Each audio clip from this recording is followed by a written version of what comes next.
Can Joe Biden nurse America back to health? Well, he might need some help, and Theresa Brown knows just the people to be there and provide that help. Check it out. Leave your comments, ding the bell, share it with your friends, and subscribe to our channel. Joe Biden is putting together, or Joe Biden and Kamala Harris are putting together their task force on COVID. And a clinical nurse, Theresa Brown, registered RN, the author of 2 books, Critical Care and The Shift. Theresa Brown RN is her website, and Theresa Brown is her Twitter handle. Noticed that there was a paucity, shall we say, a lack of nurses on the task force. And so started a change.org petition. And the petition has gotten thousands and thousands of signatures, and it's rolling along. And so I wanted to reach out to Theresa Brown and see what's up with all this. Theresa Brown, Nurse Brown, and Theresa Brown is on the line with us. Theresa, welcome to the program. Thanks so much for joining us. Tell us what got you started on this. Well, thanks for having me. And when the COVID task force came out and I saw that there were no nurses on it, I went to Twitter and was tweeting about it, as we do. And I found out there was a lot of really, really strong feeling among nurses that there not being a nurse on the task force was a really significant oversight, let's say. And actually someone on Twitter said, you know what, Theresa, you should start a petition on change.org. And I thought, hey, yeah, why don't I do that? And so I started a petition, and I would encourage people to go to it. It's change.org/nurse-on-task-force. And you'll see a lovely picture of a nurse masked up with pulling aside her shirt and then a Superman S underneath. So yeah, it was really nurse driven that got me to get this going. And then seeing the enthusiasm and the feelings of nurses on Twitter about this has kept me at it. Yeah. You know, just kind of growing up, going to the doctor's office and that sort of thing, I had always sort of thought of nurses as the assistants to the doctors. And then one of my kids graduated from nursing school, was an RN for many years, is now an NP. And I have discovered that nursing is a standalone profession. It's subordinate to nothing and nobody. Thank you very much.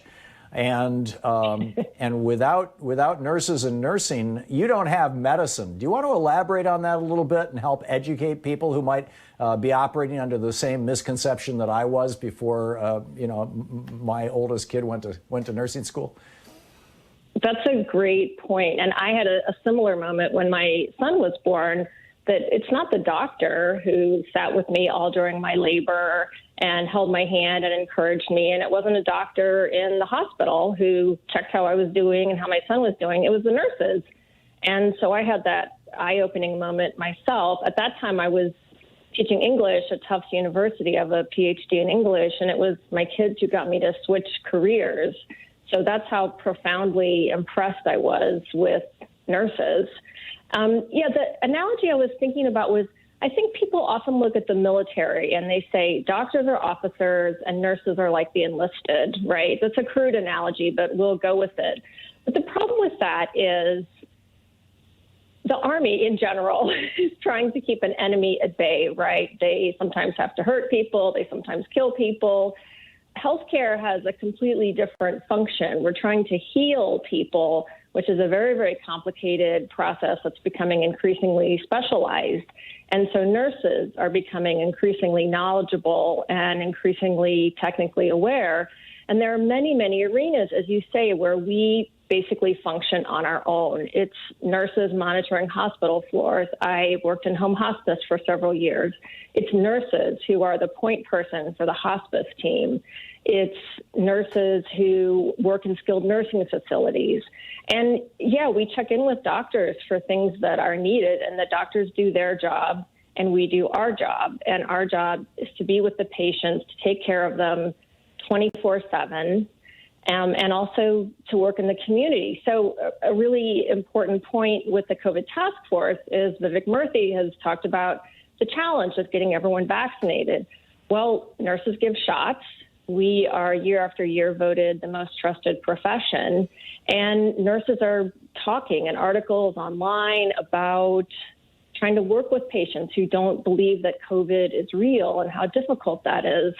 Wouldn't it be great to have a nurse on the task force who could talk about how can we get nurses to really work with patients about, yes, COVID is real. Yes, I would recommend this vaccine. Yeah, masking does help. It would make a big difference. Yeah, it definitely would. So how's that going? I mean, you've got the petition over at change.org. We're talking with Theresa Brown, a clinical nurse and the author of two books, Critical Care and The Shift. TheresaBrownRN.com is the website, and Theresa Brown on Twitter. Theresa, are you getting any response from the administration? Have you seen any movement on their part? I've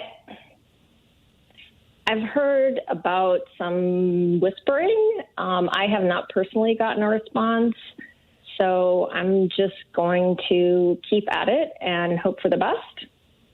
And we'll see what happens. And if there's not a nurse on the COVID task force, what I really want the petition to do, I would like it to accomplish that. But if it doesn't accomplish that, what I would like for it to do is put out in the ether and in people's minds, nurses need to be involved in the American response to COVID, not just at a sort of boots on the ground level, but also at a leadership level, because our workflow, our responsibilities, how we do our job is completely different from doctors. And we need people in the leadership roles who understand how we work and what we can do. So I would love to have a nurse on the task force. If it doesn't happen, I would love to see nurses still working on the U.S. response to COVID. Yeah, I'm I wish I could say that Joe Biden had called me, but... Yeah, well, you never know. Yeah. So, I some years ago, probably 6-8 years ago, maybe a little longer, I was the keynote speaker for the Physicians for National Health Plan, PNHP group at their annual convention in Seattle. And I'm good friends with a number of people who are members of National Nurses United. In fact, they were one of the first unions to endorse Bernie Sanders. So, there's a couple of fairly political organizations, PNHP with docs, National Nurses United with nurses, who are advocating for large plans, national health care for all, Medicare for all, things like that. What's your sense of across the landscape of nursing, the extent to which nurses are involved in politics, or the extent to which now that we've had over 1,000 healthcare professionals now die in the last few months from COVID, and nurses are very much on the front lines here. What's the extent to which we're seeing in a positive way nurses becoming more politically active? I think we are seeing that. Traditionally, nurses often feel like I'm just going to keep my head down and do my job, and that's going to keep me safe, right? And with COVID, nurses started to see, no, that's not working because we don't have enough personal protective equipment, or I'm a pregnant nurse and I'm being told I have to go take care of COVID patients, and that's it. I just have to do that. So nurses have been put into these situations that are literally, in some cases, life-threatening. And it's made them realize that just keeping your head down is not going to work in extreme situations. And I would say in general, it doesn't work. Through my writing at the New York Times and my books, I've tried to always speak up and represent nurses, but I also know how scary that can be. But I think we are going to see nurses talking a lot more.